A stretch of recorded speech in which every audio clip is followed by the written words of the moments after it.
FCA, le département de la Réunion et le CIRAD vous présentent Terre d'ici.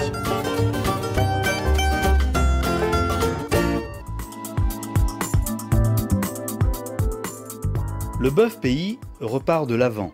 Soucieux de fournir le marché local en viande bovine aussi bien en qualité qu'en quantité, les responsables de la Sicarevia ont entrepris depuis plusieurs mois une restructuration de la filière, en mettant la priorité sur les éleveurs naisseurs. Objectif, inciter ces derniers à rajeunir leurs troupeaux afin d'améliorer la productivité des vaches. Donc on incite aujourd'hui les éleveurs à conserver au moins 15% de leur effectif de vaches, en nombre de génisses, 15% de génisses tous les ans, pour vraiment assurer un niveau de productivité et aussi donc le rajeunissement du troupeau qui est vraiment aujourd'hui un des éléments qui freine un petit peu donc le développement de la filière. Cette mesure s'accompagne donc c'est une mesure financière, d'accompagnement financier donc d'une part de la part de la filière elle-même et aussi donc de l'interprofession. Pour soutenir l'effort des éleveurs naisseurs, la CEDAEL, la Société d'études de développement et d'amélioration de l'élevage local, mais également les bouchers doubles pour produire et fournir aux éleveurs des animaux reproducteurs de qualité.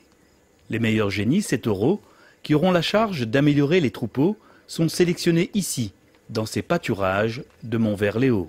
Les animaux qui sont les mieux conformés, qui ont les meilleurs papas, les meilleures mamans, vont partir pour la reproduction. Donc reproduction, soit de la CEDAEL, soit des éleveurs, et alimenter la filière de production.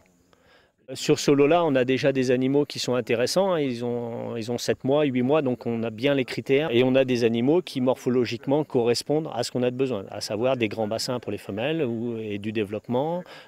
Donc on a déjà des animaux qui sont aptes à rentrer dans un schéma de sélection. Cette vache-là, oui, c'est donc une brahmane, croisée limousin, donc elle est en demi-sang. Donc une croisée brahman-limousin, et à côté on a une limousine, donc les deux à peu près du même âge, donc deux morphologies différentes, un gabarit qui est un petit peu différent, une vache très rustique au niveau de la brahman, avec un caractère forgé. La CEDAEL fournit ainsi aux éleveurs des animaux reproducteurs aux qualités génétiques reconnues, mais également au caractère docile. Par rapport à la docilité de l'animal, c'est la période, le sevrage est le moment important de l'élevage. Des génisses qui ont été sevrées et conduites avec présence humaine seront toujours plus dociles qu'une génisse qu'on a sevrée et qu'on a relâchée au pâturage tout de suite. Donc c'est vraiment une phase importante dans l'élevage de la génisse.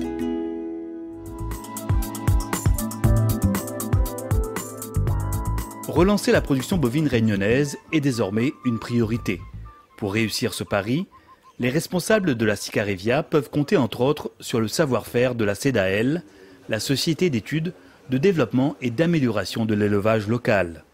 Sur le site de Lens, dans les Hauts-de-Petite-Île, le centre d'allottement spécialisé pour les animaux reproducteurs a été réhabilité et accueille depuis quelques mois les jeunes génisses et taureaux en provenance des éleveurs sélectionneurs. Ici, il y aura donc et des taureaux reproducteurs qui ont été vraiment repérés dans les élevages, et aussi les génisses qui ont un potentiel vraiment donc de reproduction qui peuvent aussi vraiment servir pour nos futurs éleveurs à installer. Ces animaux sont spécialement pour les éleveurs adhérents qui ont du renouvellement à faire dans leur cheptel, mais aussi pour les éleveurs défis qui arrivent, qui s'installent. Donc aujourd'hui nous avons une pépinière de reproducteurs à mettre à leur disposition pour débuter leur installation. Des animaux reproducteurs de qualité, à l'origine et à la traçabilité garantie. Avec une garantie d'animaux sains, avec une garantie génétique. Donc là, nous partons sur des animaux avec un bon potentiel, sachant que nous avons du blond, du limousin. Nous trouvons de la race pure en mâle, sur la voie mâle, et de la décroisée sur les femelles.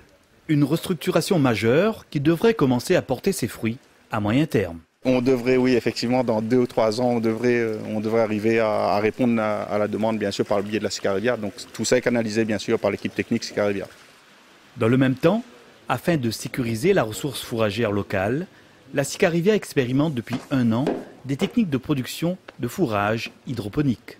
L'intérêt de cette technique, ça serait de produire rapidement du fourrage en 7 à 12 jours, en fonction de la qualité du fourrage et de la quantité de fourrage qu'on veut produire.